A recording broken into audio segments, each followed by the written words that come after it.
दोस्तों, क्या आपने कभी सोचा है कि हमारी इस वसी दुनिया में ऐसी भी कोई जगह हो सकती है जहां कोई न जानवर जा सकता हो, ना कोई परिंदा उड़ सकता हो और ना ही कोई मछली तैर सकती हो, कि एक ऐसी पुरस्कार लकीर वाकई मौजूद है जिसे कोई भी मखलूक अबूर नहीं कर सकती।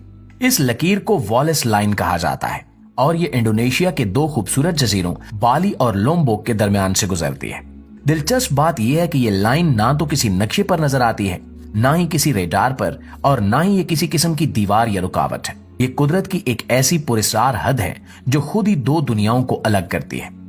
एक तरफ बिल्कुल मुख्तलिफ किस्म के जानवर, परिंदे और मछलियां पाई जाती हैं और दूसरी जानिब एक बिल्कुल अलग हयातियाती दुनिया है। अगर आप बाली से लोम्बो की तरफ जाएं तो यूं लगेगा जैसे आप एक मुख्तलिफ सियारे पर पहुंच गए हों, और ये सब कुछ महज 35 किलोमीटर के फासले में होता है।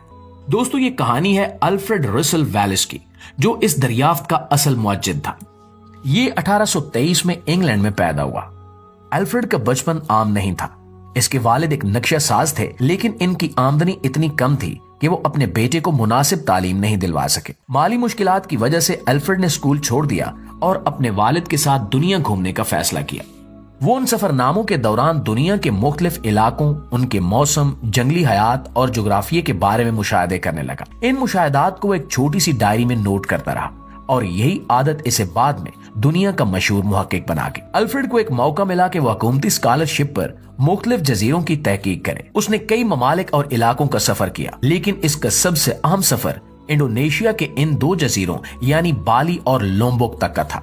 यहाँ पहुंचने के बाद उसने वो देखा जो शायद किसी और ने कभी नहीं देखा था।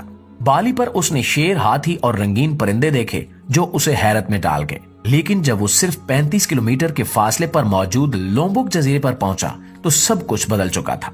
यहाँ की जिंदगी बिल्कुल मुख्तलिफ थी। यहाँ न शेर थे, न हाथी, न वो परिंदे जो बाली में मौजूद थे, बल्कि इसे यहाँ बिल्कुल मुख्तलिफ जानवर नजर आए, जैसा कि केंगरू, कोआला और कमोडो ड्रैगन वगैरह। इसने महसूस किया कि दोनों जजीरों के दरमियान न सिर्फ जानवरों बल्कि माहौल का भी जबरदस्त फर्क मौजूद है। ये कोई मामूली बात नहीं थी। अब सवाल ये था कि ऐसा क्यों था, मतलब कि सिर्फ 35 किलोमीटर में इसकी दुनिया अचानक कैसे बदल गई। अल्फ्रेड और इसके साथी इस फर्क को समझने की कोशिश कर रहे थे, लेकिन हकीकत इनकी सोच से कोसों दूर थी। अल्फ्रेड को यकीन नहीं आ रहा था कि इतनी मामूली सी दूरी पर दो जजीरों की जिंदगी में इतना बड़ा फर्क कैसे हो सकता है। अल्फ्रेड रसेल वालेस के लिए हैरत की इंतहा उस वक्त हुई जब वो लोम्बोक के साहिल पर बैठा समंदर के पुरसकून पानियों को गौर से देख रहा था। यही वो लम्हा था जब उसकी निगाह एक अजीब मंजर पर पड़ी।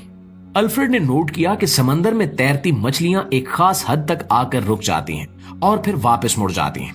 वो कभी इस सरहद को अबूर नहीं करती, हालांकि पानी एक जैसा ही दिखाई देता है, ना कोई रुकावट ना कोई दीवार। लेकिन मछलियां जैसे किसी पोशीदा ताकत के जेरे असर थीं, जो उन्हें उस लकीर से आगे बढ़ने से रोक रही थी। ये मुशाहिदा अल्फ्रेड के लिए हैरत और तजस्सुस का बायस बन गया। उसने सोचा कि ये कैसे मुमकिन है, समंदर में तो कोई फर्क नजर नहीं आता, फिर मछलियां एक खास हद के बाद क्यों वापस पलट जाती हैं।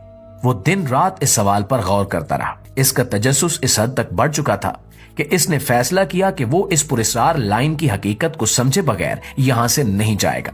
अल्फ्रेड ने अपनी छोटी सी कश्ती तैयार की और उन इलाकों का करीब से मुशाहिदा शुरू कर दिया। वो पानी की गहराई में जाने की कोशिश करता, मुख्तलिफ मछलियों का रवैया नोट करता और हर छोटी से छोटी तफसील को अपनी डायरी में दर्ज कर लेता। उसने महसूस किया ये मछलियां ना तो एक दूसरे के इलाके में दाखिल होती हैं, और अगर इन्हें पकड़कर उस लाइन से थोड़ा आगे छोड़ा जाए तो वो एक अजीब सी कैफियत में मर जाती हैं।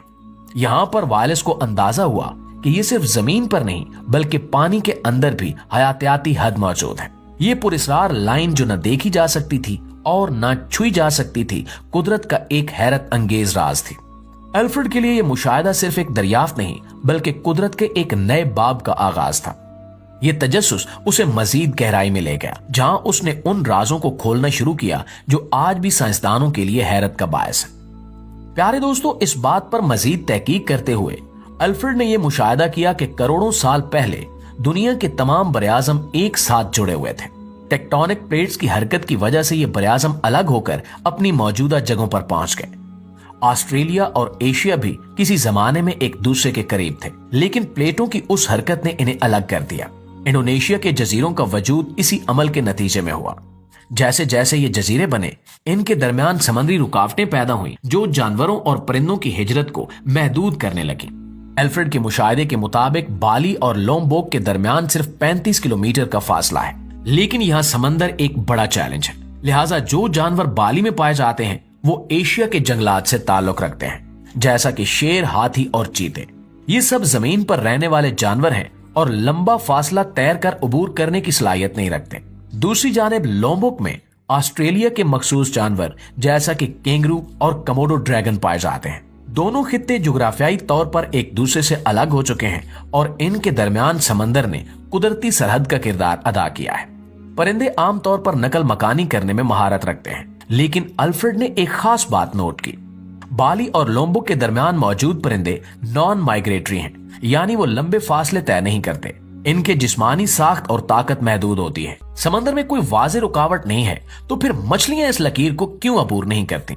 इसका जवाब अल्फ्रेड के दौर में नहीं मिल सका, लेकिन आज के साइंसदानों ने इस राज को समझ लिया है। दरअसल बाली और लोम्बोक के दरमियान पानी में समुद्री करंट्स बहुत तेज हैं। ये करंट्स किसी भी मछली या समुद्री जानवर के लिए उस इलाके को अबूर करना तकरीबन नामुमकिन बना देते हैं।